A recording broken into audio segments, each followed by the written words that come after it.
சட்டத்திற்கு எதிரானது. அவர் தொடர்ச்சி இந்த இந்திய மக்களுக்கு பிரதமராக இருக்கிறார். எல்லா மக்களுக்கான பிரதமர் இவர்.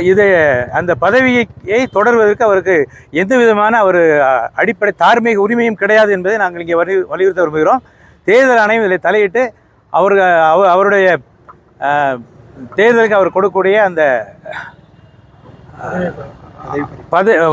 பதவியை அவர் பறிக்க வேண்டும். அது மட்டும் இல்லாமல் தேர்தலிலே அவர் பங்கெடுக்காத வகையில், தேர்தலில் அவர் போட்டியிடுவதற்கு வாய்ப்பளிக்காத வகையில் தேர்தல் ஆணையம் செயல்பட வேண்டும். அந்த நிலைப்பாட்டை எடுக்க வேண்டும் என்று சொல்லி நாங்கள் வலியுறுத்துகிறோம்.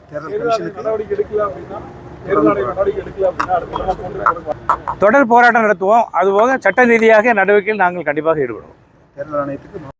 தேர்தல் ஆணையத்துக்கு மாவட்ட